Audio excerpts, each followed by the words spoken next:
regular business meeting of the North Branch School District Board. To attention, it is 6:06, August 9th.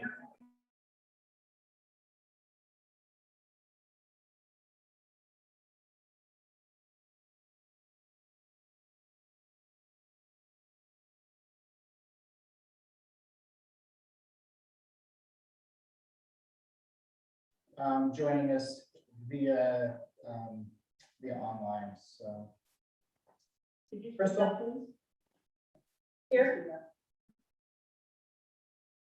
Heidi, Here.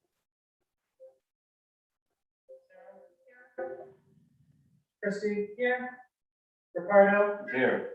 Richard, Here.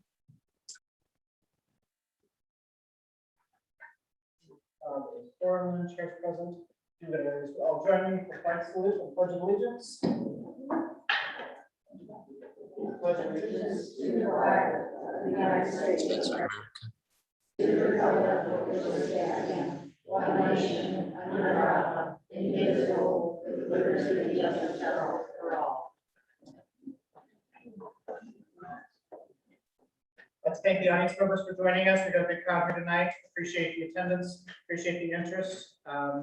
It's important. I know it's important to all of you folks out there. So with that, we'll start with public comments. We have several that were submitted writing. Any of those members who presented in writing want to come forward and share that public testimony or that public comment here at the speaker's chair.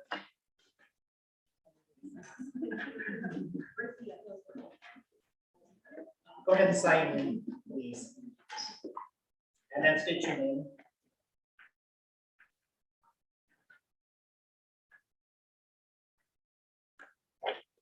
Hi, I'm Marisa Harriman. I was here last week. I'll just read my letter. This is going to be short and to the point, as I have come to the realization that we cannot alter something the governor has put into place, especially when all logical thoughts are thrown out the window. I still feel that it is incredibly valuable to continue to voice our opinion and concerns over this absurd mask mandate that goes against an actual Oregon school attendance law. That law is ORS 339.288. Prohibitions on use of certain restraints. I'll read F and H. Any restraint that places or creates a risk of placing pressure on a student's neck or throat. H. Any restraint that impedes or creates a risk of impeding breathing.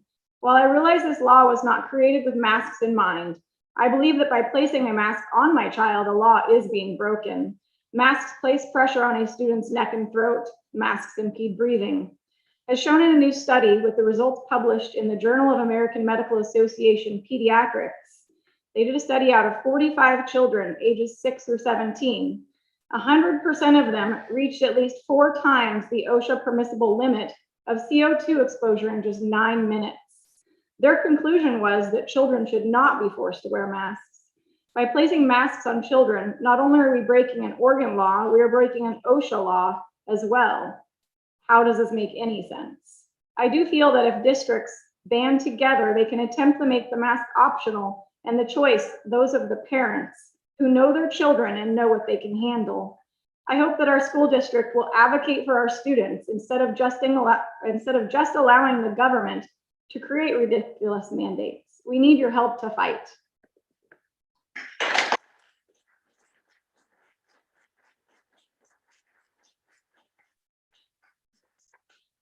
Thank you. Anybody else?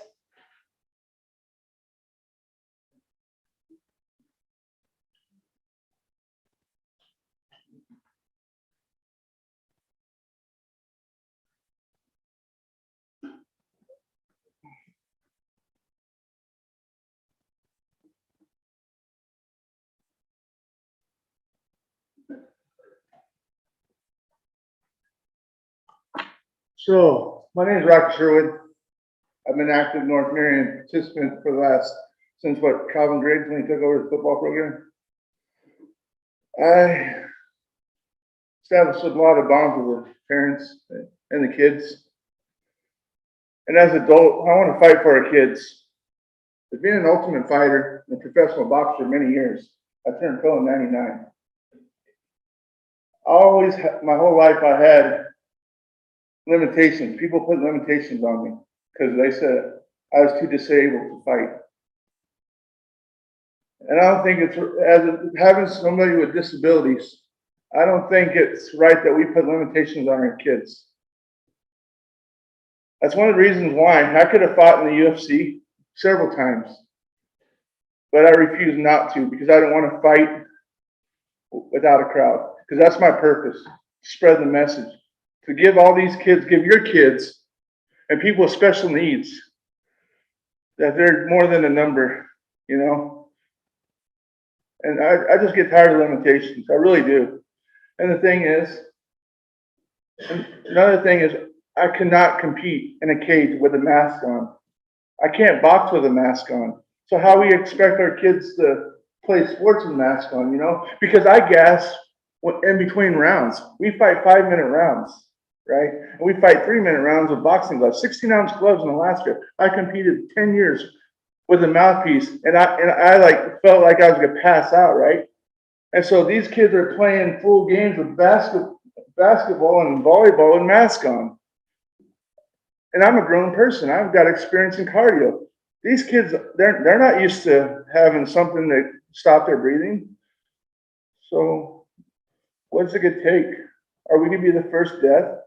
Like in this, do we want our kids to be this first school to have a death because we make our kids wear masks? What if a kid with breathing issues wears a mask and they die? I mean, we already had umpires pass out doing doubles, like a double game. And then we had, a track star in Oregon somewhere pass out at the finish line, right? During a race. And I've heard of many other stories. I mean, I just, as a public person that's tied to the community, I don't want North Marion to be a first. I want North Marion to continue to be a first, like when the girls won the first soccer state championship game. That was really cool. That was really awesome for the community, let me tell you, during the pandemic and everything.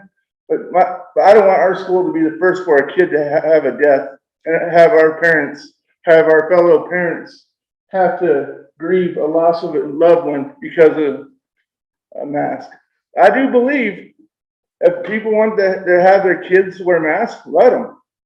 But those that we don't want our kids to wear masks, we should have that option as well. Thank you for listening to me, and thanks for having me at this meeting tonight.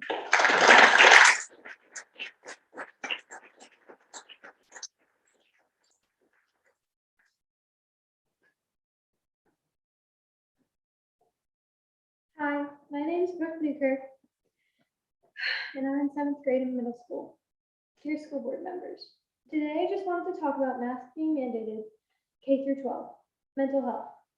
Wearing a mask, research shows mask wearing can increase struggles with social anxiety.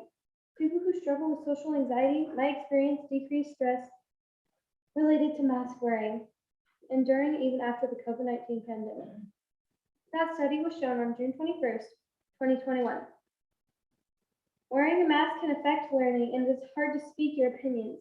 Wearing a mask can be limiting to drink water and make it hard to interact with teachers. I have learned grades are better when you know your teacher and have better connections with them.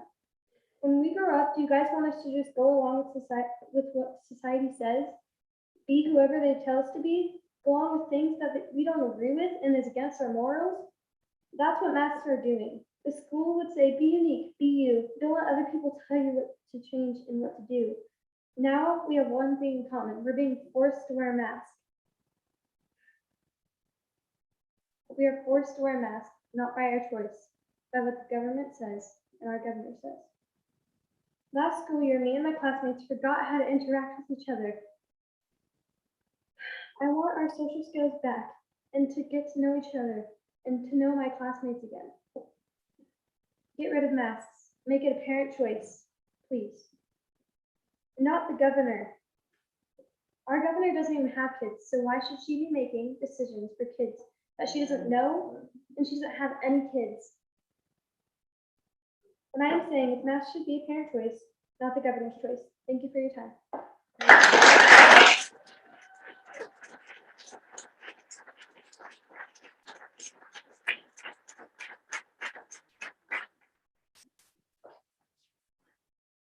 Anybody else? Go ahead. I've already signed in. My name's Virginia Merton.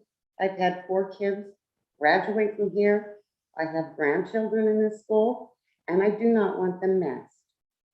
And I do not want them taught critical race theory either. Communism. It is against our children's bodies to be treated like this. And we're tired of it. And we're going to fight back every way we can. Good intentions can lead to damnation sometimes. So all I'm saying is unmask our kids and no critical race theory.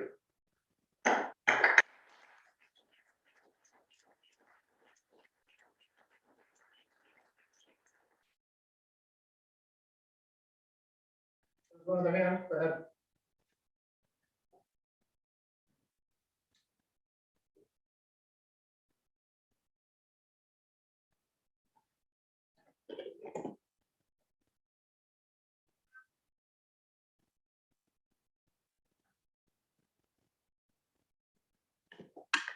My name is Jonathan Willis. I haven't been in one of these for a while, so I'll do my best to get through this real quick. But I kind of, I don't believe in the mask 100%, but I also believe in people's freedom. And so I don't oppose it, but I don't agree with it. So I'm trying to educate more people just to be open-minded, but also this faculty, this board, these teachers, the people around here also need to be open-minded too. So I just picked out a few topics that I think that the mask mandate can hurt us, and then also where it can help too. And I know some people are saying, what do you mean help? Well, it helps people psychologically, because if they need the mask, it could also help them. Some people wearing a mask, it may hurt them psychologically. People need the mask maybe to help them psychologically. So it helps and hurts. The health. Let's look at the long-term issues with the mask. Weakens the immune systems of our kids, creates more allergies, acne, skin problems around their face. Some of these masks I see kids wearing are filthy, can expose to other illnesses. Kids sharing masks because they don't have one. I also believe that there's a higher risk of putting their hands and around their face and nose to be exposed more to flu or illnesses, or even the COVID or any future sicknesses we may have. Also, religious beliefs and freedom. A human being, either a parent or child, should not be forced to do anything against their beliefs or any religion, or doesn't break the law. That's our right as American citizens, and something we should always remember due to the men and women who serve and are serving in the military to protect that. Religious freedom protects people's right to live, speak, and act according to their beliefs, peacefully and publicly. It protects their ability to be themselves at work, in class, and social activities. Religious freedom is more than just the freedom to worship in a synagogue, church, or mosque. Also, the environment. We always talk about the environment, right? Well, where's the environment in this? I see these masks laying all over the place. I see them all in just right here at the North Marion playground. I see them in the softball fields. I see them in the baseball fields. I see them in the parking lot. I see them everywhere. We're going to create more waste. It's all going to be disposed, more pollution. And then what about the wildlife? I've seen dozens of videos of birds with masks hanging around their necks, birds tangled. I've seen them floating down the river when I've been salmon fishing. So they're already making an impact on the wildlife. So those are just some quick points. So I'd say this in my closing points here, or quick topics. We should be teaching our kids how to make decisions, not by mandating something as taking control. Mandating something as taking control of one's life and mind is unacceptable. Do we want this generation just to fall in line with the majority, or become real thinkers of the future? Because peers, if we make all the decisions, we are nothing more than controllers or dictators. We need our kids to build confidence and self-esteem that they are in this fight. And we should always be that way with our kids, so they know the truth. They know the truth about this, the seriousness of this, and the possible effects from all sides, not just one side. Our kids are smart. A lot of them know what's going on, even have opinions at young ages. Do we stop and listen to them and ask them what their opinion is? Ultimately, I think we all want the same thing. We want our kids back in school, and we want them with their friends. As a Christian, I care for all lives, and I want to be considerate to everyone's opinions and feelings. But most of the time these days, it feels like we must be on one side or the other. These are some of my observations on this. Does not mean they are right or someone else is wrong. No. I've seen enough division on this matter. Please consider all points of view before we go down to the word that only works for half the school, but not all of it. We can do better. If the mask mandate is implemented, which sounds like it's going to be, then I respectfully ask all the faculty and the children to follow the same mandate, regardless of if they're vaccinated or not. I also appreciate never hearing a report from my child or any child that a teacher is telling them to get vaccinated. Remember, these are our kids. We determine what are best for our family. Thank you.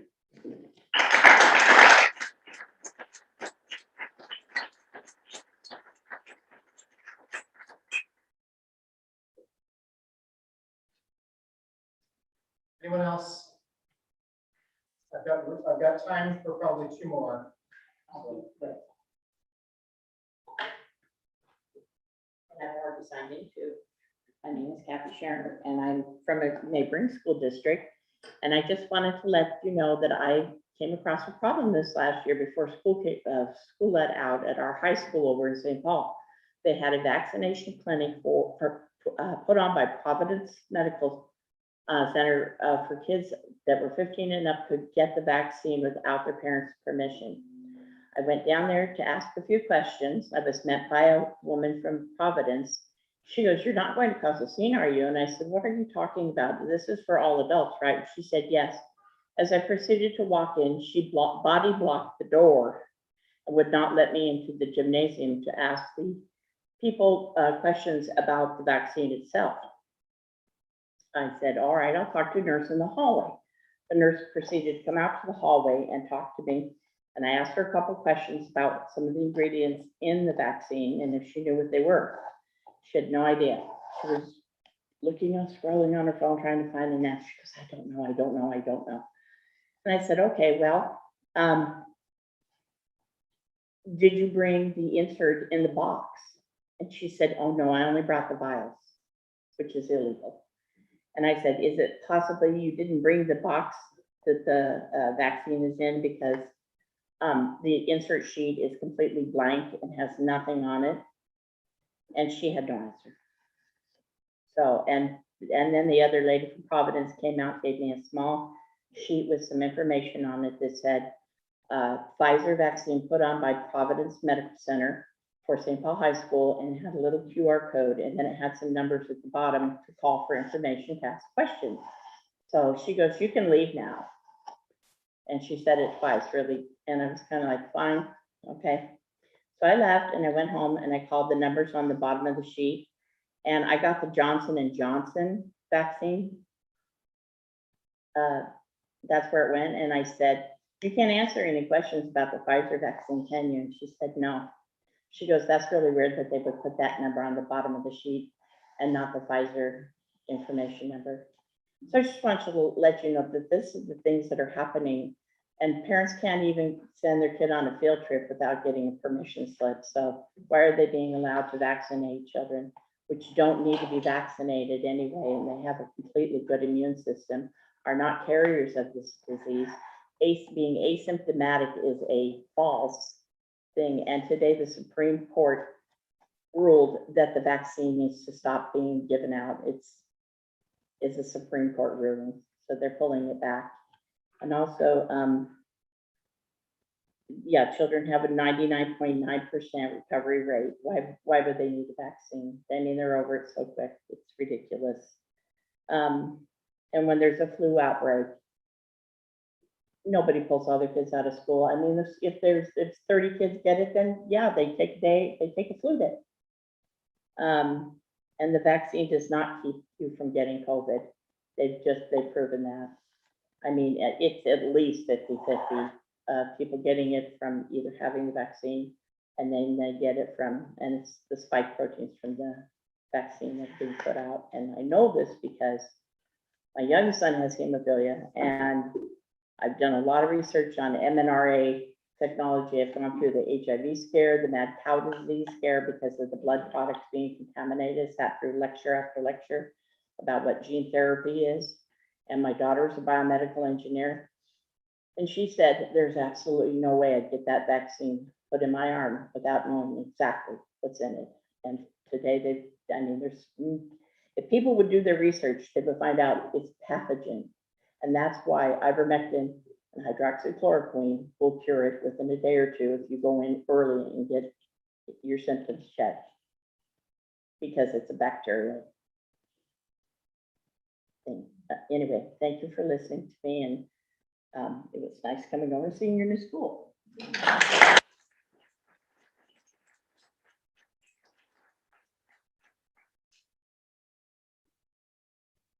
Anybody else? Seeing none, we'll move on.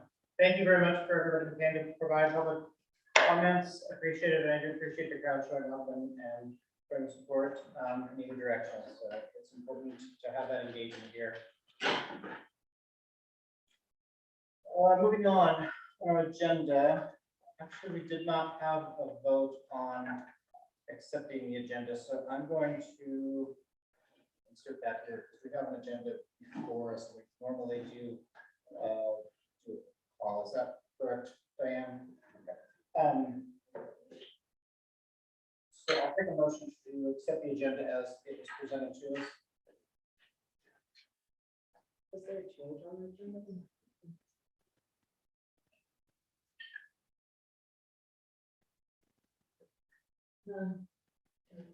I'll move to accept the agenda as presented. I'll second.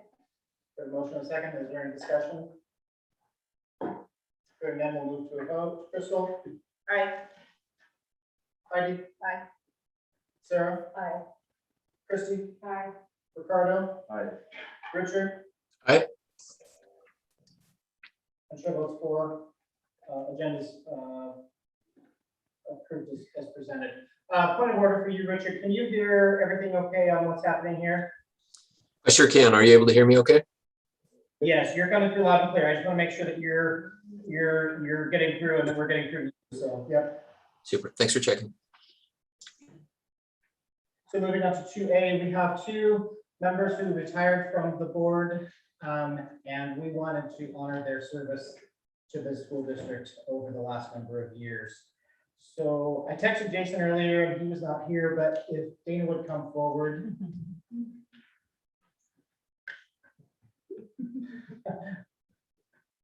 So on behalf of the school board, no, go ahead and come on. Your husband spent, I believe, from 2013 to 2021 on the board.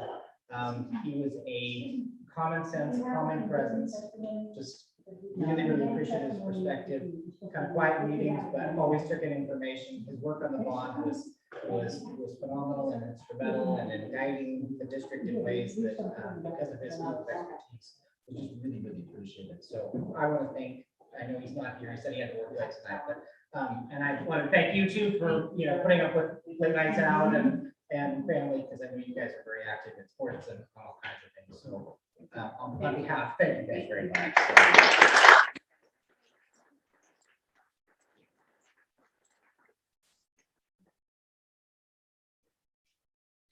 And then Bill, if Bill would step forward,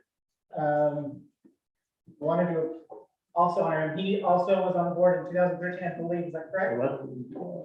January 12th. Yep, to 2021.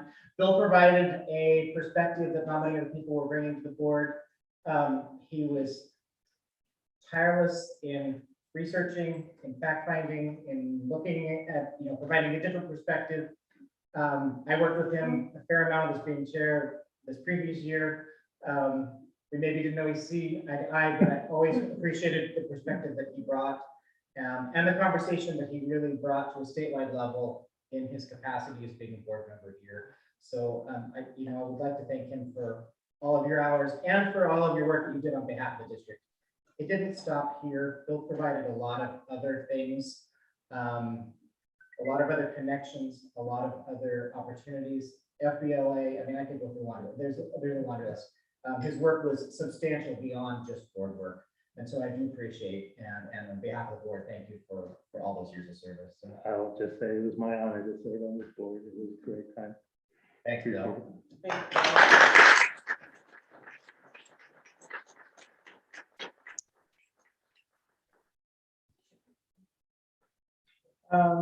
Next item is bond project tours.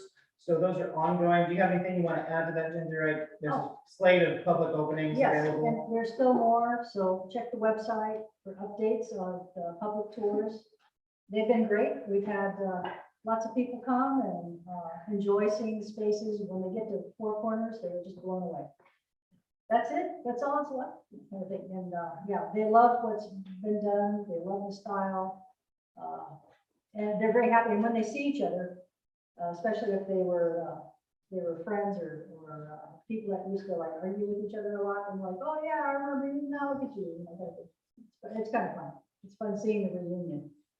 So yeah, so please come for a tour. Moving along to 2C, set a board retreat date. Having everybody here, I would like to propose that we tentatively plan on Saturday, the 18th. This will probably be a most of the day retreat. We haven't quite figured out a location yet. But we'll figure that out prior to. Is the 18th a day that would work for everybody? And will we have a technology if Richard is not able to attend in person to be able to conference him in? Yes. Okay. Richard, Excuse me. I was just going to mention I am traveling. I'm going to be like up in the wilderness area on the 18th and won't be available to participate remotely. So I am available on the 25th if for what that's worth, but not available on the 18th. You're not available on the 25th.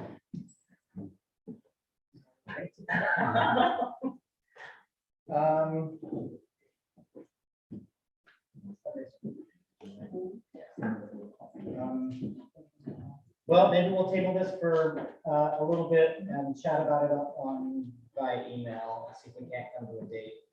Last year we pushed it to October. I'm gone for 2 weeks of October. Yeah, I'm going hunting the first weekend. I am not Weekend, hunting. So. Really not. That pushes us out into the middle, but we'll chat about that. So we'll table that and move on. ODE state education updates and SBA updates. I'm not going to go into a lot of detail. There's a lot of stuff hitting us, a lot of new information hitting us, and we've got a full agenda tonight. So I will probably let you guys all do your research on that. I'm sure you guys are engaged on all of the information that seems to be hitting us on a daily basis right now. Moving on to item number 3, superintendent report. Do you want to provide a report on that? Sure. And then maybe we'll facilitate a discussion. Sure. Well, just I wanted everyone to understand what's happened the last 11 years. I mean, we've gone from one. Ginger, I think you need to speak loud. Okay, we've gone from one position 11 days ago to another position, which is very different from where we started 11 days ago. So with that in mind, how did that happen? A few caveats. First, this is a dynamic situation. It is much more dynamic than it was last year. So every day I keep saying, today this is what we're doing. Tomorrow it might be different because that's where we're at right now. Tomorrow morning, there's an Oregon School Boards Association meeting where they are reviewing everything that school board members need to know about making a decision relative to the local control options related to masks in school. There's also an ODE meeting for superintendents at the end of the day tomorrow, where we're receiving additional information and updates. Things will continue to change. People will not agree on everything. We understand that. With that in mind, we have to work through what is the best course of action for all students. So Colton Gill kind of summarized it in a slide that he sent to us. Personal health, in his words, is a personal choice and a personal responsibility. Public health, in contrast, is a collective responsibility.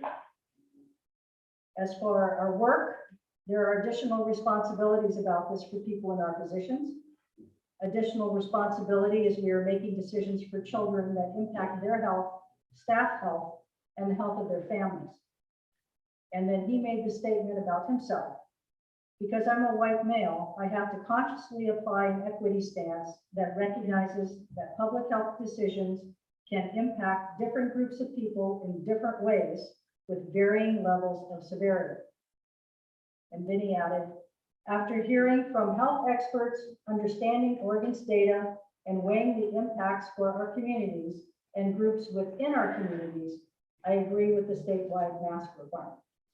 So that is how he presented the information to us. So basically, in a nutshell, what's the goal? For the Oregon Department of Education, as for all the other school districts as well as ours, students in school for the most time possible is exactly what we're shooting for. That's the crux of our decision. That's what we want. New decisions focused on reducing risk in the spread of school is something that we have to think about. And then we have to determine as the board about the local decisions, which decision is best for all students and families in our district. So how did we get here in 11 days? On July 22nd, received an update that told us that most of the decisions was a local decision. On the 29th, we received something that said, oops, it's no longer a local decision. There's going to be a in-school, adults, indoors, in school, adult and children masks at all times. But when you're outdoors, no masks. And after school, no masks. And then on the 3rd of August, actually on the 2nd of August, Monday afternoon, just before I arrived to get ready for the board meeting, they changed it again. And what they said was that we could decide about the after school piece, and that was it. Everything else was mandated. So with that in mind, the question is, how does the school district board of directors go about making a decision about masks after school? Well, a couple of things. With sports, we don't make that decision. That comes from the Oregon School Athletic Association. They will be making that decision and informing us what the guidelines are. They will make that decision based on the Oregon Health Authority rules. Okay. So then we had a board meeting that night. And from the time that we planned the meeting, masks were required. By the time you arrived at the meeting, they were optional. So here we are exactly in that spot right now where they're still optional for after school activities where there are no children present, school age children. So that's how we got here. So now we're faced with making a decision, and what we don't have is all the information. We have some of the information. We've been told why the state made the decision it made because of the Delta variant and the increased cases and the impact on children, the highly contagious nature of it and its impact on adults, and there are things that we can do. We have to continue. The masking, the screening, the setting up a room. If someone's feeling ill, there's a room that they can go to. The quarantining, should someone become ill. All of those things are still in play. And again, we're getting more information tomorrow, so stay tuned. So that leaves us with the options. What options do we have at this particular moment to think about? And again, we don't have all the information yet. There's more information coming tomorrow. So option number one. And which one meets the goal of making sure that kids have an uninterrupted or minimal interruption in their education because it's been so disruptive for them. We want them back. We want them 5 days a week. What is the best way for us to be able to get them back and keep them in school for the longest period of time possible? Option one, mask required only during the school day, during indoor activities. Does it meet that goal? Yes. Does it reduce the safety risks? Yes. Option number two, mask required during school day and for indoor activities after school. Does it meet the education goal? Yes. Does it reduce the safety risk? Yes. And then if we do the same and then say option three is that masks are not required after the school day. Does it meet the education goal? We don't know because it's added an additional risk of kids spreading it after school with no mask on and then going to school the next day. So it may or may not, we do not know. Does it reduce the safety risk? No, it doesn't, it increases. So those are things that we have to think about. Well, what happens if we decide not to follow the guidelines? We're just gonna go rogue, make it something, a decision that we think may not line up perfectly. Number one, the most important thing, it increases the risk of students being excluded from in-person instruction. Number two, it increases the risk of community spread and school spread of COVID to the families of the staff and outside. Number three, the Oregon Health Authority has also added a $500 per occurrence fine. So let's say one teacher in one classroom decides to say, I don't care if you guys wear masks today. And then one of the students goes home and says, our teacher told us we didn't have to wear a mask and 6 kids took it off. We get a fine from the Oregon Health Authority for $3,000. I don't know they're going to do that, but there's a fine. There's a fine associated should you. And then the next one is that the district loses its liability insurance immediately for not following state laws, which is something that every school board member took an oath to do. So there may be more issues discussed by OSBA tomorrow. They're asking every single school board member to attend because district liabilities are at risk. So we'll have to see how that goes. My recommendation is that all board members view that webinar and then afterwards can start having a conversation about what's the best decision to make after you're fully informed about potential risks and potential liabilities. Question on the webinar. Yeah. Will it stream, will it be available archived if we can't be there at 5:30? Yes, Okay. yes, yes. Okay. You can do it. Sorry, didn't mean to interrupt. Oh, no, But but you still need to sign up yes, beforehand to be able to view the archive. Yeah, because it is only available to OSBA members. Right, so you should still register Yeah. to be able to view the webinar. Yes, Okay. yes, and if you can't, send them an email and say, I tried to register like this. yeah. Survey. In the meantime, operating from the known requirements and the things that I know that I have to do for part of my license and what I have to do to inform the board about the decisions that they have to make, is I have to start moving forward with my staff for next year. So, known requirements, 5 days a week in person with masks when indoors, not when outdoors and not with sports. Or PE. Or people, well, yeah, there's a lot, yeah, there's a lot of places where kids do not have to wear masks. So it's just, in the classroom. Not when they're eating, not when they're, yeah, all sorts of things. All right. So tomorrow survey's going home. questions will be, do you intend to enroll your child in the school for in-person instruction? Or do you prefer a full-time online program? Or number 3, do you plan to register your child for homeschool or for other? You may have something else that you want to do. The survey will open tomorrow and will close in a week. Once we know what parents are choosing, then we can develop plans. We'll also have more time to talk about this. We want to hear from, I really appreciate hearing what you have to say. I'm really glad that you came in to share this information. And we're having a forum on Thursday, so more people can come. Not everyone can come on a Monday night. So Thursday, between 6 and 7 p.m., it'll either be at the middle school commons, or we might have to move it to the high school commons, depending on the temperature, on the outside and the inside. Because it's supposed to be really, really warm.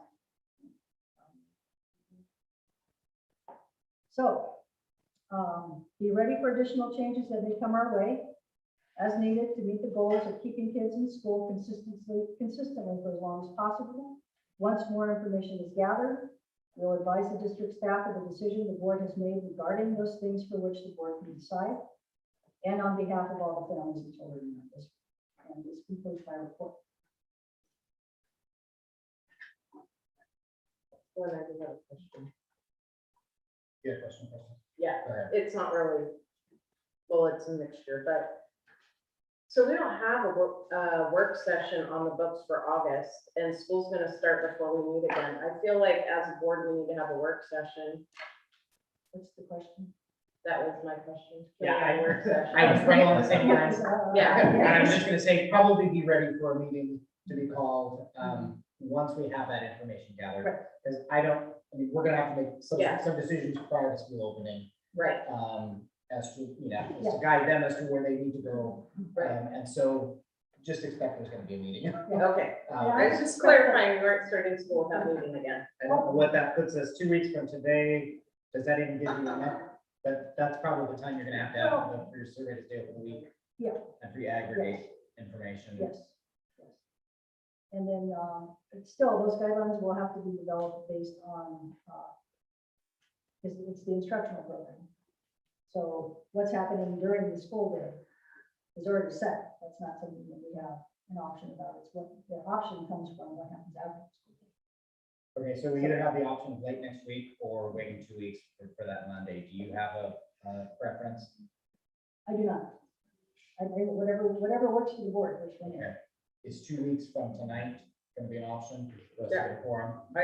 I'm available. Does that give you enough time to? So it'd be the 23rd, That would be the 23rd. anyway? Do we need a motion to add that meeting or can we just call that? Okay. And So then Diana, if you would put us down for a work session, well, we probably should call it a business meeting because we are going to be making some decisions that night, I believe. Or you can call it a special session. Sure. Here's another question as we're wrapping up with that. Yeah, go ahead, Kristen. Okay, so I know you touched on the OSBA stuff coming out tomorrow, and do you have any idea when the OSAA guidelines are gonna go? they're meeting this week. So I think they're meeting tomorrow, starting tomorrow. So that should be soon. So hopefully we'll have that. Mhm. But the OSAA is only for high school, right? Yes. Middle school. Well, there's some middle school programs as well. But like North Marion parents would abide by what we say, not OSAA, right? What is their group called? The Oregon's, You mean the athletics? the Oregon School Athletic Association covers all activities where competitions occur. So the youth sports program. Not the youth sports program, that's different. Okay, Yeah. yeah, that's what I was Youth wondering. sports program, we're using our facilities. Then It's what the board says. Well, the board will help conversation. I'm But just again- making sure that we're not letting OSAA Oh, no, take no, no. over our No. say. Yeah. All right. Yeah, and I think that after all the information is available tomorrow, you'll have a better idea of everything that will go into that decision. I'm gonna go on there. Patty, do you have anything you want to add? Sarah, do you have any questions? Pardo, any questions on this? How about your Richard? Do you have any questions on this specific issue? Maybe just a follow-up question on the sports, and I apologize if you already addressed this, but did I hear Superintendent Redlinger, that you mentioned that the Oregon Sports Association would have the ability to prevent our students from participating in district sports activities if we don't follow the state guidelines? Yeah, that's what the Oregon, it's called the Oregon School Athletic Association, or Activities Association, because they cover everything from sports to bands to speech to dance team to, you know, anything that there's a competition about, they set those rules. And they've been very diligent in making sure that kids have as many opportunities and as many ways to play as possible. So, you know, I think that everyone's trying to make it work somehow, some way. They made a lot of adjustments to programs last year so that kids could play, reducing the size of the teams, making outdoor volleyball. I mean, there was a lot of creative thinking going on.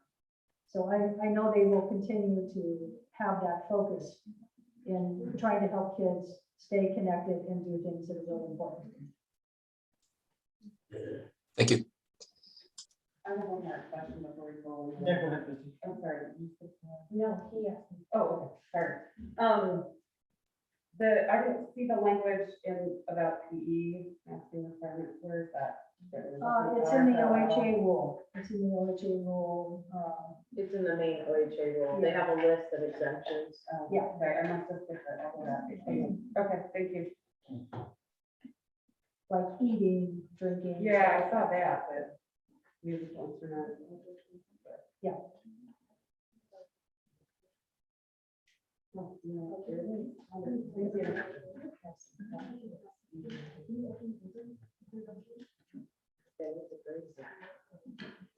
Well, thank you, everyone, and we'll continue to prepare the information. I will share the information out on the website tomorrow, what I learned. Jillian and I will work on a communication and put that out to the public as soon as possible, so you know what's going on. I want to keep you informed and engaged. All right, no more questions. I appreciate, thank you very much. And we will look forward to that. So we're moving on to our consent agenda items. Number 4A, we have HR personnel. I will entertain a motion to. I'll make a motion that we accept the consent agenda as presented. I'll second. Motion and second. Any discussion? Hearing none, the vote. Crystal? Aye. Heidi? Aye. Sarah? Aye. Christie? Aye. Ricardo? Aye. Richard? Aye. Votes for. Thank you. Business plan and budget appropriations. Do we have a report coming in here, or is this just? That's just information there. It says that the spreadsheet and assumptions will be presented following our annual audit. Liz on vacation. Action items, we have to approve an MOU for summer school. I would entertain a motion.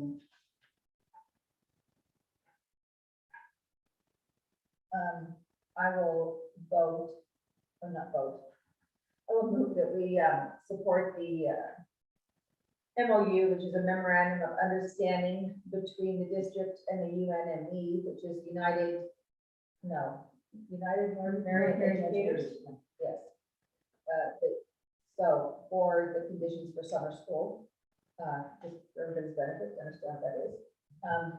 I'll make a motion to support that, to accept that.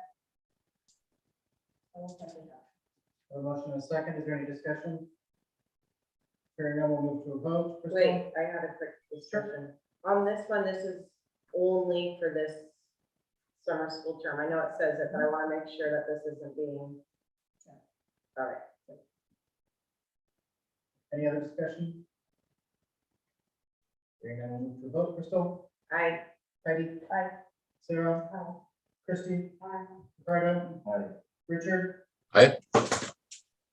4. Motion carries. Thank you. Moving on to item 7, district operations report. Are you up here? I think so. Okay, perfect. If you're ready to go. I am. Yeah, so Richard can hear. Thank you. Yes. And it's, I'm not sure how much. I could but it's speak more difficult clearly. last weekend. Yes.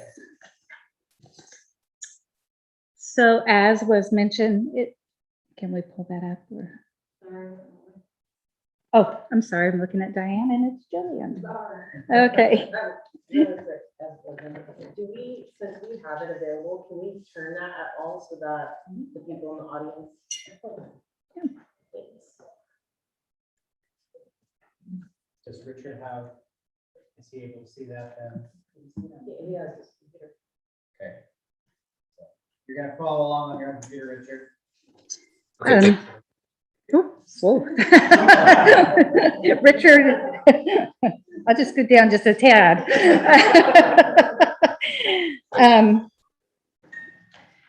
So as was mentioned, we are planning and preparing for on-site full-day instruction in the fall. And in doing so, we left the school year in June with some heavy planning regarding the things that we felt we would need, and based on a document, unfinished learning, not lost learning. And so when I reported to you in June, there was the very last slide was a list of several items that we were working on with some timelines. So you will see that that's the beginning of this presentation. Anything that you see in green has been accomplished already. And so I won't go into any of those details. What we know is we have a heavy lift to be prepared to greet our students when they enter the school buildings in the fall. And the job of teaching and learning department is to do everything possible to support our teachers so that they are prepared to address the unfinished learning that we know we're going to see. And you can read the things that are still yet to happen, most of them this month, so that we are a united front when we welcome those kids back in September. So I wanted to give you, we could go next slide, just a little brief picture of what we're doing now and what our pre-service week will look like for our teachers. Oops, that's okay. Just be helpful for our audience to follow along. We are already busy right now. This week, Monday, today, and tomorrow and Wednesday, we are already having math training for our pre-K, kindergarten, and first grade teachers. That is being offered with our partnership with Teacher Development Group, who wrote a grant, and they invited North Marion. They spoke to Ginger and I about it long before the grant was approved, about our willingness to participate. And this is the exciting part of the job. The teachers, when they came in today, were giddy with seeing one another and the opportunity to learn specific strategies for our very youngest learners. On Wednesday, the teachers will apply some of their learning by walking over to the primary school where the migrant program is operating and practice some of their new learnings with those migrant students who are in summer school right now. So, oops, can I just, can we go back just, okay, thank you. Other things that are happening is we know that we need to do a good job of onboarding our new instructional staff. That's our teachers, any licensed teachers, counselors, or specialists, and any brand new instructional assistants so that they get into the groove of the things that we're working on, our district initiatives, and we can set them up for success when they hit the ground running in September. Other things that you will see there are just our typical schedule for pre-service week. This can also be found on the academic calendar that is posted on the website. When we talk about PD activities for the building and district level PD, we're talking about a myriad of new things that are going on.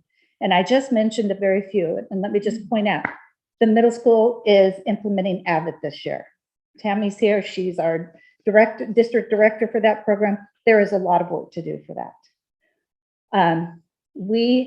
You can click on the link if you haven't already done so. We have purchased and we're implementing several screeners to help us identify what students need for learning. And there's training for each and every one. So we will have a full schedule of training our teachers on how to implement the screener, how we analyze the data, and where we go from there once we have that kind of data.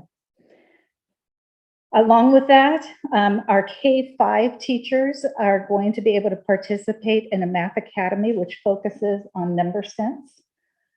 This has been identified as a weak area for our very early learners, and our math coach, Spring Chang, has worked all summer to put this together, working in collaboration with Teacher Development Group. And so there will be training for that. And then another program that's being implemented at K-5, we will focus first and foremost on core instruction for reading and literacy.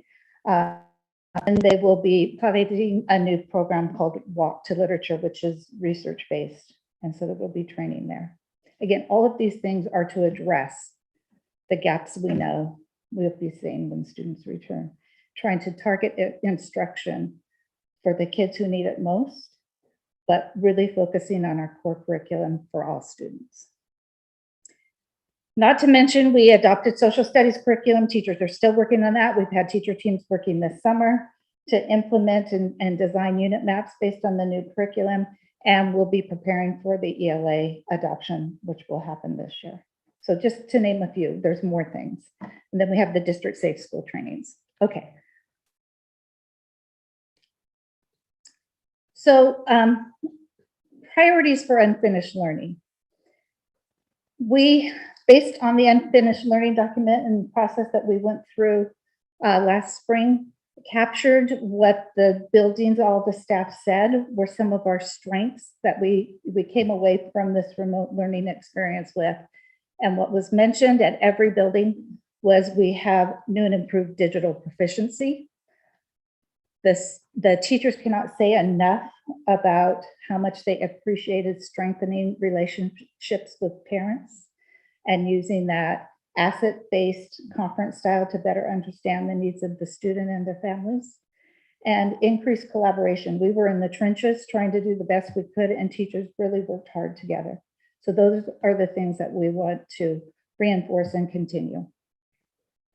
Collective efficacy is kind of what I talk about, because we all have to be on the same page working together to meet the needs of our kids.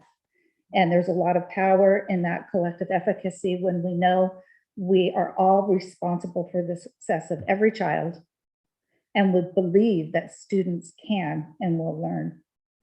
And just a commitment for the organization and for our practices to get better and to continue that improvement. I won't go over all of these things. You can read them certainly for yourself. I just want to underscore the social emotional learning is the real fundamental premise under the umbrella of Care and Connection. The guidance came out that the state has given permission and recommends that the whole first week of school be focused on that care and connection, because we need to take care of the students' social emotional needs in order to feel safe in a classroom and be open and available for learning. Okay, so our Wednesday morning late start. 2 years ago, right before the pandemic was hitting, the administrative team was planning kind of how we wanted to restructure what that looked like, or how we wanted to support teachers during the professional learning community time. And so we're picking that up and continuing to do some work to support them. And professional learning communities really focus on some key questions, and you will see them there. You know, where are the students going? Where do we want them to go? That's all about the standards that we teach to. Where are the students now? Do we need assessments to understand where they are right now? And then what is our strategy moving forward? And every teacher in this district understands this. And so our job is to help move forward with some tools and some protocols to help with that process. And then The last question is is out of new research and more contemporary. It's really called PLC Plus, and it's really taking a look at the data and which students benefited from our implementation and our strategies and which students did not, ensuring that every student has a chance to meet their academic potential. And then finally, assessment will be really important, and we can go ahead and go, Jillian. So formative assessment. So first and foremost, teacher teams will be working on setting the stage so that each classroom develops a collaborative culture where students can learn. That's the caring connection again. And then there's 4 dimensions of assessment, and this has been around for a while, but, and the teachers, again, this is not new for them. The importance to student learning for teacher clarity. That means that they have identified learning targets and success criteria that the students are aware of and can understand. That we're looking at evidence of student learning, and we're analyzing that data in order to inform our next steps in instruction. And we're providing student feedback in a timely and constructive way and adjusting instruction for kids so that they have every opportunity to succeed. So those are some of the fundamental premises that we will be really focusing on as we move forward this year. Just one last thing I will say, we have a professional learning calendar. We have it every year. And what we really try to do is give opportunities every month for building and district level professional development. It's often things that we're covering K-12 in the district. And then buildings have, our teacher teams have time at least twice a month for teacher teams to meet together to continue their work based on content or grade level. And then 1 time a month for teachers to have their time to work on their individual professional learning. Oftentimes teachers team up during that time. We have for our standalone teachers, oftentimes the middle and the high school teachers will work together during that time, art and those sorts of things. And so there is a lot of thought that's put into that calendar to leverage the calendar months and provide the time when it's needed for the teachers. And again, we're still planning, and what I'm telling you today is where we are today, but we are excited to have students in the building. Yeah. Thank you very much. Okay. Yeah, My pleasure, and I am so happy to be back myself. I want to click my heels. So I think next week have Patton now. At the end, can you put on there about teacher conference related to that? That I will actually. Sure. I'll make it.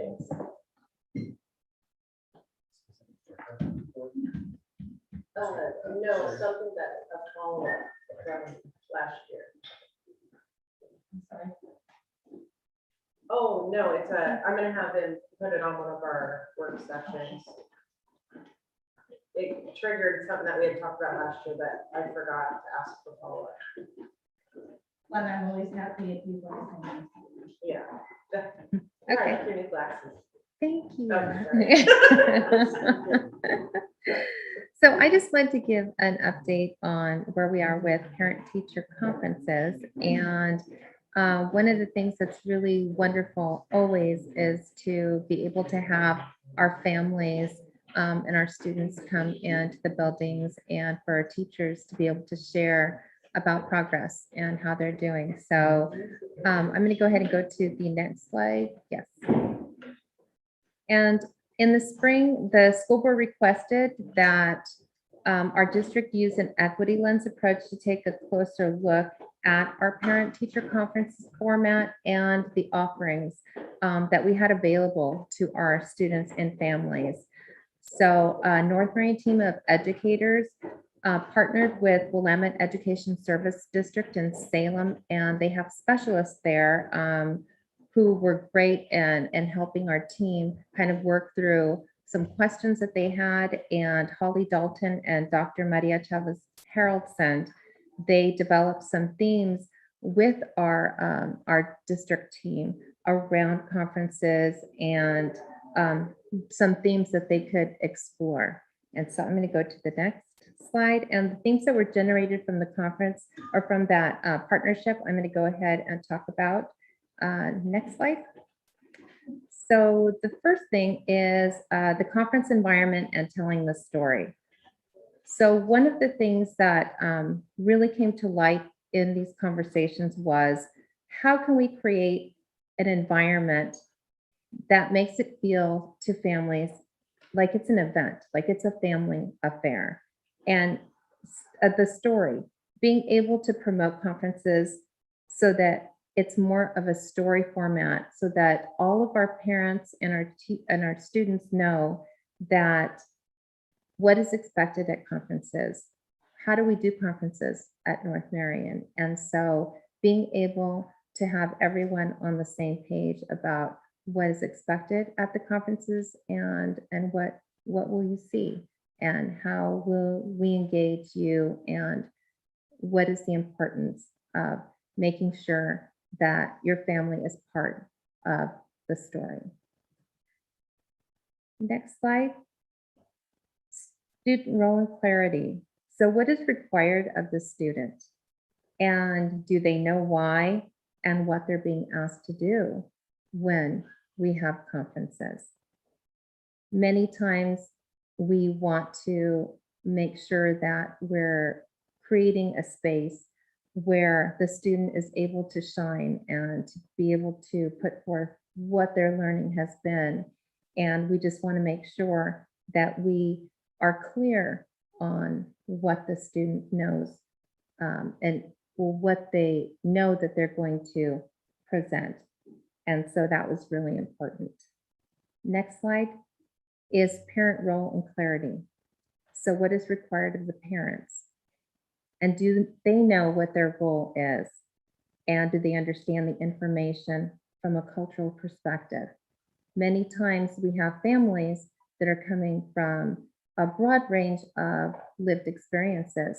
And so many times what their thinking conferences will be is what their experience was when they were in school, which is normal to expect. And so we want to make sure that our parents are prepared for what the conference is going to be about and what their role will be. Next slide. Fluid timing.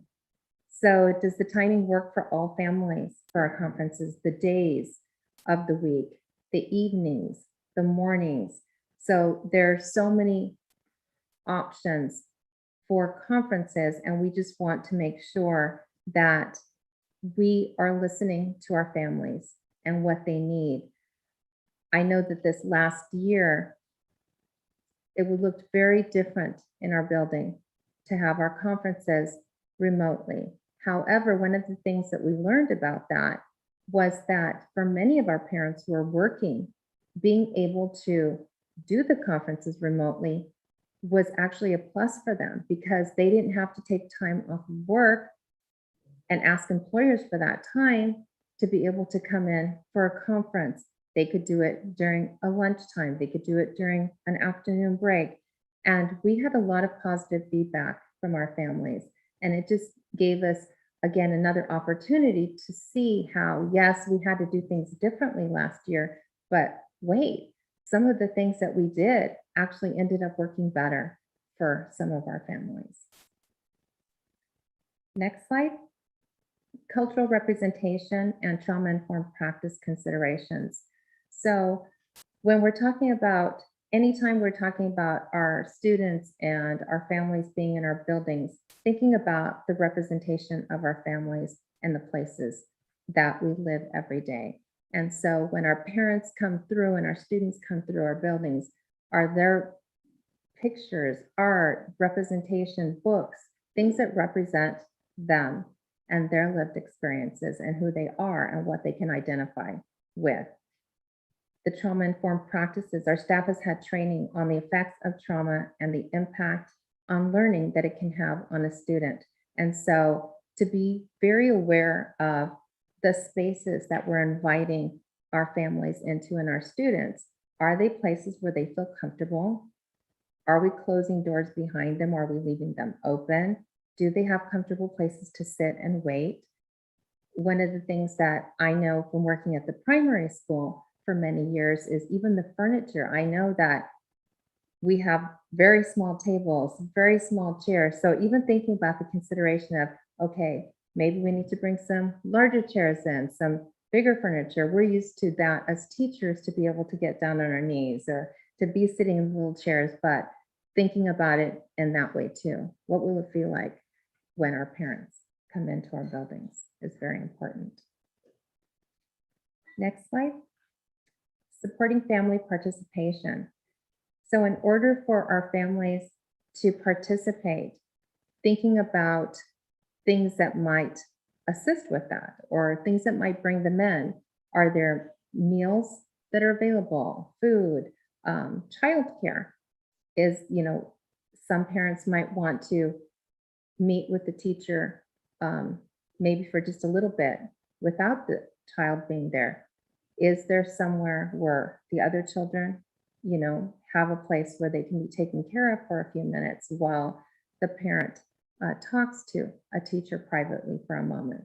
And so just thinking about things like that, that we are thinking about the whole family and what they need in that moment. And it might be different for each family. Language needs. Are we able to communicate effectively? Do we have interpretation services available for any of the families who need them, to make sure that we're having a clear communication between the families and the teacher? Next slide. Assets-based goal setting and comprehensible input. So thinking about the students and the family's strengths. Are the conferences based on those strengths? And are the goals that the students are setting based on those strengths? Again, that clear communication. This is not only about the language, a home language that might be different than English that we're speaking at school, but just about educational language, jargon, acronyms, things that our stakeholders may not understand. Whereas teachers, educators, we're used to using all of these acronyms, but our families are not. And so just being aware of the way we're speaking. Next slide. Tracking, analyzing non-attenders. So we actually have a very high rate of attendance and participation at our conferences at North Marion. So we may have only 3% of students who did not attend. Well, making sure that we're tracking who are our students who didn't attend. Are they regularly not attending? And asking them why. What is it? What is the barrier that's getting in the way? And so even though we have that high attendance, to make sure we're not forgetting that small percent of students. Next slide, family involvement and planning. So is there an opportunity for families to be involved in the conference process and what it looks like? And how do they recommend change if there's something that they would like to change about conferences? So again, thinking about ways that we can give our students and our parents voice about what they would like the conference to be like. Next slide. So our next steps are that our administrative team is going to meet to discuss all of these conference themes and also looking at ways to engage our staff, parents, and students. One idea is to create a district-wide professional learning community of teachers that are represented from each of the buildings to work together with that Willamette ESD specialist team so that we're doing this not just one time, but year long, so that we're always checking in, because it's important to make sure that we have that open communication, that we're getting ideas from specialists who have worked with other school districts before, and making sure that we're giving our families what they need. Creating surveys and holding listening groups for staff, parents, and students so that we get their voice. That's so important in this. And using that feedback from our stakeholders and an equity lens to inform those decisions that we're making about parent-teacher conferences. And so this is the initial work that has been done, and we will be gathering more information for our first conferences. And I'm really excited to be able to be thinking about our parent-teacher conferences in a different way. Do you have any questions for me? I do. Do we use professional translators or we use students? We use we use staff who are bilingual, who have translated in our district or interpreted in our district before for conferences, and we also use professional service. So it's a combination. But what do you use then? We do not use students. I just want to thank you for really going and do all of this research and these studies and meetings. I know I was one of the ones that brought up like an equity lens to look at our process, and I love all this ideas and the information you brought back. That's exactly what I was looking for and kind of what I wanted to see, is that we weren't getting stuck in a box, because that's how we'd always done it. And so I am so thankful that you brought this forward, and I'm really looking forward to seeing how you guys are gonna implement this. So thank you. Thank you. I'm excited too. Yeah. On the student role clarity, is that really down to the teacher level in order to kind of set those expectations as to what, what's expected of that student when they step into that conference? So a little bit of coaching on the staff end, to be able to, kind of mentor the kids into that process. And so that is one of the questions that we'll be asking, because we don't have that student perspective yet. Sure. We want them to be part of that conversation. Okay. And so we won't know until we ask, and of course the teachers as well. Okay. Great presentation. Thanks. Oh, thank you. Okay. All right. Still sitting here, right? I'm next again? Now you go the other hand. Anything you have to mention about the Oregon English language report? Yes, I actually have that next. So I have a slide for that.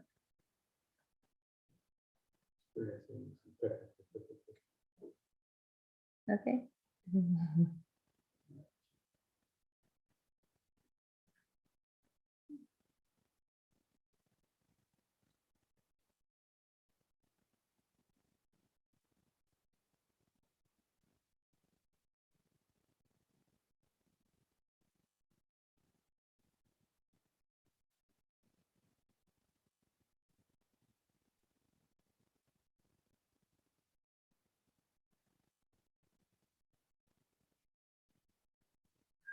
Yes, I do have it. I can just start. Okay. So I don't know. Can you see it on your screen? Okay, perfect. Yes, that's it. So the Oregon Department of Education sends out their English learner report each year. And so I'm just going to give you a brief summary of it. It's long, like most Oregon Department of Education reports. So you're more than welcome to go through the whole report. It's very, very exciting. So I know I found it very interesting, but that's just me. So the first part of the report, it's actually built into different sections. So section 1 is about the demographics of our English learners in Oregon. And so I just put some bullets there to talk a little bit about the main points of section 1. And we actually have approximately 53,000 current EL students enrolled in our Oregon public schools. The majority of our English learners were in the elementary grade, so it was about 65% of our English learners are K-5. And we also have the number of recent arrivers increased. So our recent arrivers are students who were born outside of the United States and Puerto Rico, and so who have been educated for less than 3 cumulative years. And so we do have a small percentage of newer coming.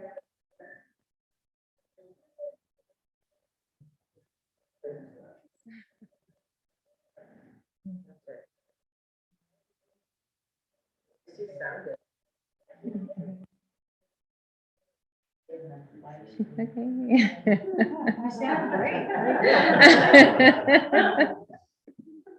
Okay, let me go on. And in 2019-20, 866 current English learners had experienced interruptions in their education. And the interruptions in education can be usually things that where they're moving. So it could be moving, houselessness, things that are causing the family some challenges. And so they're just moving from district to district. And so there were 866 of those students. 160 unique home languages were spoken. And also the vast majority of our English learners were Latinx. And the highest school district enrollment of English learners is actually at Salem Kaiser, Beaverton, and Portland. Next slide, section 2, participation in targeted programs.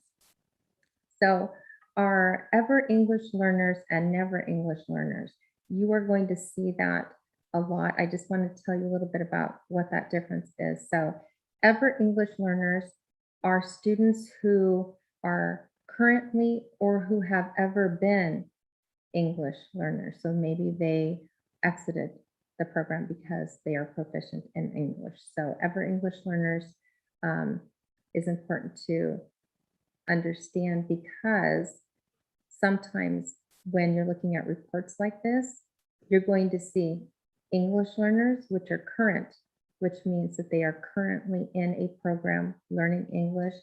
Ever English learners includes those students, plus students who had been maybe in the past. And so Ever English learners and Never English learners received special education services and supports at about the same rate. The percentage of current English learners receiving special education increased, and 14% of current English learners received services from migrant education programs. Current English learners were rarely eligible for TAG programs. This was something that really stood out in the report, because I saw that less than 1% of current English learners were eligible for TAG programs in Oregon. Never English learners, which means students that are not learning English, who are already English proficient, were 19 times more likely to be eligible for TAG programs. So you can see that in Oregon, there is quite a large disparity between English learners in TAG programs and students who are not English learners in TAG programs.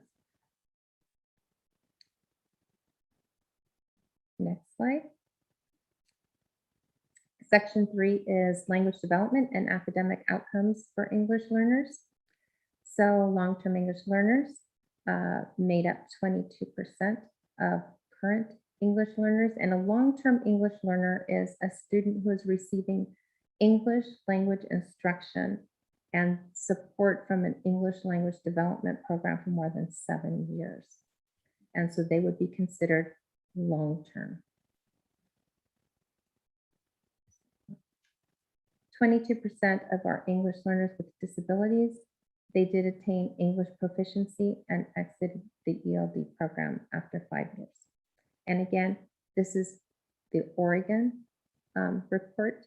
So everything you see here is Oregon. We will be getting one shortly, I believe, so that I can let you know how North Marion is doing.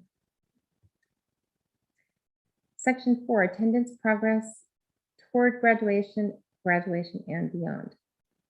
So you can see here that there are some bulleted points here about former English learners graduating at the same rate as never English learners. Also, in one of the bulleted points, the second one, you can see that it mentions seal of biliteracy.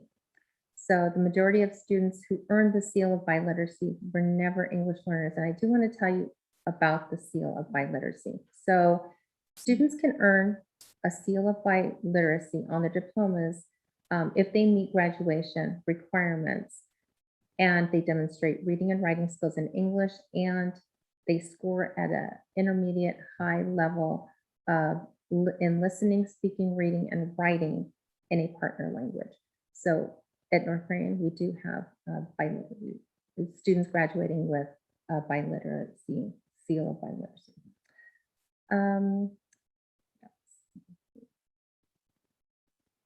Let's just go to the next slide. Section 5. This section is about programs. So there are many different types of programs for English learners. So if a student is identified as an English learner in a school district, they have different types of programs the student can be in. So there are two-way immersion programs. Sometimes they're called dual language immersion. And so that's full bilingualism and biliteracy in English and then a partner language. So the students who are in the two-way immersion or dual language programs can be both native English speakers or native speakers of another language. Bilingual programs, again, that is a program that develops the student's primary language in English. Sometimes the bilingual programs are called transitional bilingual, and so students who start out in classrooms or programs that are in their native language, they transfer then to an English only classroom. Sheltered instruction programs provide English only. And so they are, the teachers in the classrooms, in the regular classrooms, have skills. They also have training to teach English language development. And so most of the students are in sheltered instruction programs in Oregon. There's also newcomer programs. Newcomer programs are pretty rare. And so they help and assist students who are coming from another country here to our public schools in Oregon. Next slide. And then 6, state revenues and expenditures. So for our current ELs, there's funding associated with our English learners. And so the Oregon State School Fund provides funding to districts for all students, and that's weighted on ADM or average daily membership. So looking at this, it looks like in 2019-20, approximately $8,423 was given in funding per student. So in addition to that basic funding, the districts receive an additional state fund amount for each of our English language learners here in our district and in Oregon. So they would receive the calculated amount that you can see there, and it's approximately an extra $4,212 per English learner in the school district.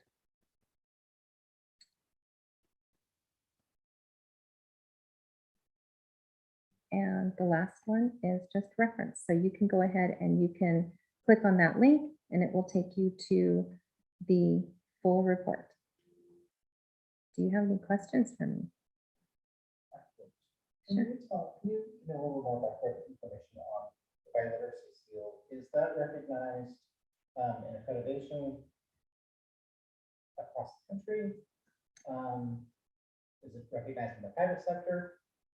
Because Biolators is, honestly, it's a talent that's very, very much in demand, so. And for me, I don't know the answer to that question. I know that it is recognized for our graduates here that are going on to whether it is higher education. So that is looked at on transcripts and when they do enroll to another program. But I don't know about it nationally. I think it is, but I don't want to say that it's not, but I believe that it is. Yes. It is recognized by employers. It's one of the, and especially in areas such as the healthcare industry. If a student has demonstrated they have their biliteracy seal, there's actually, could be a significant pay differential to be a bilingual person in certain healthcare environments. So it's more recognition post-high school. And at North Marion, a student earns their biliteracy seal in our Spanish 3 course, which is, we use the One Promise curriculum, so they're also earning college credit. And not every student in the class wants the biliteracy seal or, meets the requirements, but we have both those options available. So it's a complement to certain employers who are looking for that. So can I ask a follow-on question to that? If a student, I know it's in Spanish 3 here, we don't have any other language courses, but if a student has those skills in a different language besides Spanish, are we able to support that testing somehow? Other districts do. I guess I don't understand that. So that student would go through other districts, or you're saying other districts have done that, we haven't? I believe other districts have done that based on the languages within their district, and we would work through our partnership with the One Promise. Okay. Great. And there's also, without going into a lot of detail, there's other ways that student can demonstrate proficiency, other standardized tests. Okay. So the student actually chooses whether they want that seal or not, or that accreditation. Do we know percentage-wise of graduating seniors, what part of the population is graduating with the seal? I can tell you, the first time we had graduates was the year before last, and because I ordered the medallions, so there were 8, and this year I only ordered 3, and I think that's due to the interruption. Sure. Yes. And we have a lot who will potentially be able to earn it in 2022. And Vin Bonser is the teacher. Is that part of the course description in the catalog? Should be in the Spanish 3. Okay. I have another unrelated question for you also. It's related to this topic. So, you said that you'll have numbers for North Marion specific soon-ish. I didn't hear that. When they give us our report. Okay. So what usually happens is they do the Oregon report, and then we will be able to get that each district will be able to have theirs. So We just don't have it yet. Will part of that also be the percent of English learners that were eligible for TAG for our district as well? Yes. Okay, great. Awesome, thank you. Okay. Any other questions? Richard, did you have any questions? Okay.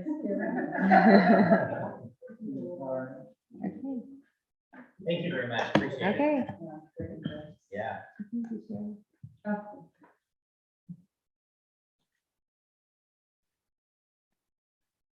Okay, moving on to item 8, future topics. This is where I want to reach. Yeah, go ahead and chime in there. What you So had, we you had had. talked about previously, it was a few months ago, about Sherry's work to standardize the expectations for students by grade level. learning outcomes? Yeah, we had talked about that, and so I wanted to kind of an update on where we are with that. So that students aren't meeting 4, 5, 6, 7 different criteria per classroom, that there's more of a streamlined expectation for our students. Along targets. Yes, that was the words I was looking for. I was trying to dig out of that. I can't remember how you asked it, that every teacher knows where students are supposed to be at the end of the year. As far as. Yeah, so they're all aligned, so they're all work. So like if a teacher moves midway or something like that, we're not, the student isn't having to relearn the classroom or the environment or that. And I know that was something you were working on and Ginger was working on in a couple, so I just wanted to update Put on that. that on the kind of agenda. Yeah. So, since you're here, Terry, when would be an appropriate time for that? Because I know that's putting together a lot of pieces. Obviously not in September. No, not in September. No, I just didn't know if that was something that would be best. And we're also doing the strategic plans. Yeah, Right. that's also going to feed into strategic planning. So I didn't know, when would even be appropriate for us to have an expectation. Well, honestly, I'd really like to confer with you, Jennifer, on Okay. the strategic plan.